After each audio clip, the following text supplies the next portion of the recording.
ऊपर वाले ने हम सबको एक अनोखी पहचान दी है इस जीवन में कुछ अनोखा करने के लिए। हर कोई आशा करता है कि उसका जीवन सफल हो और वो उन ऊंचाइयों को छुए जिसकी वो कल्पना करता है। और मैं कुछ अलग नहीं हूं। मेरा सपना था कि मैं एक अभिनेता बनूं। हम सपनों की दुनिया में जीते हैं, लेकिन मेरा मानना है कि अपने सपनों को सच करने का सबसे अच्छा तरीका है कि आप जाग जाओ। कहते हैं dreams are just a reflection of your desires. मतलब सपने आपकी इच्छाओं का एक अक्स है, लेकिन आंख खुलते ही आपके सामने वो शक्ति आ जाती है कि आप अपनी इच्छाओं को पूरा कर सके। और ये शक्ति ऊपर वाले ने सबको बराबर दी है। फर्क सिर्फ इतना है कि मुट्ठी भर लोग ही इस बात को समझ पाते हैं और बाकी निराशाजनक जिंदगी बिताते हैं। पर ऐसा क्यों है? क्योंकि लोगों का लाइफ में नजरिया बहुत निराशावादी यानी पेसिमिस्टिक हो गया है। कोई भी अनोखी घटना हमारे लिए एक अपवाद यानी एक्सेप्शन बन जाती है। हम सोचने लगते हैं कि ऐसा कुछ हमारे साथ नहीं हो सकता, और फिर किस्मत पर मटकी फोड़ना तो हमारी खानदानी आदत। एक छोटे कद का आदमी कभी बास्केटबॉल प्लेयर नहीं बन सकता, शरीर से भारी आदमी डांसर नहीं बन सकता, और एक आम दिखने वाला आदमी कभी अभिनेता नहीं बन सकता। यह है हमारी लाइफ के प्री कंसीव्ड नोशंस। धीरे धीरे हमें अच्छाइयां दिखने बंद हो जाती हैं। हम हर चीज में बुराई ढूंढते हैं। एक खूबसूरत सफेद दीवार पर अगर कोने में काला दाग हो तो हमें वो दाग दिखेगा, सफेद रंग नहीं। याद रखिए कि एक निराशावादी व्यक्ति को हर अवसर में कठिनाई दिखाई देती है, लेकिन एक आशावादी व्यक्ति को हर कठिनाई में अवसर दिखाई देता है।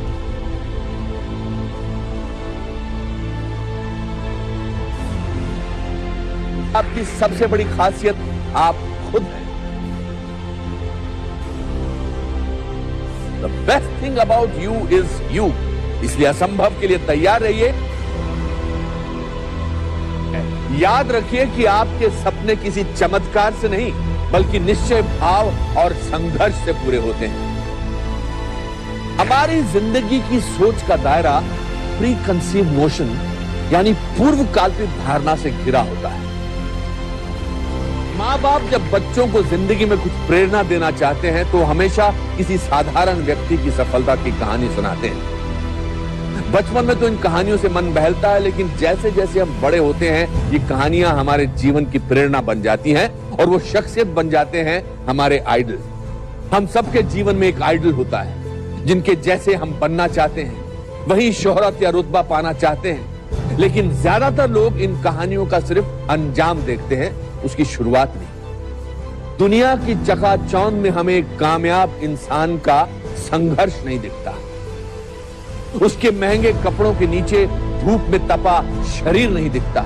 जिस मुकाम पर आज वो पहुंचे हैं उस मुकाम का चुकाया मुआवजा नहीं दिखता। तो हर उस व्यक्ति की शुरुआती जिंदगी बहुत साधारण रही है। इन्होंने कुछ ऐसे ठोस निर्णय लिए जिनकी वजह से एक कामयाबी की सीढ़ी चढ़ते रहे। ऐसे निर्णय लेने का साहस एक बुलंद रवैये यानी एटीट्यूड से आता है। मेरे पिताजी ज्यादा पढ़े लिखे नहीं थे और ना ही वो अमीर थे, लेकिन अगर कोई मुझसे पूछे कि मेरे जीवन में सबसे प्रभावशाली व्यक्ति कौन है तो मैं अपने पिताजी का नाम दूंगा, क्योंकि मैंने उनके जीवन के संघर्ष से प्रेरणा ली।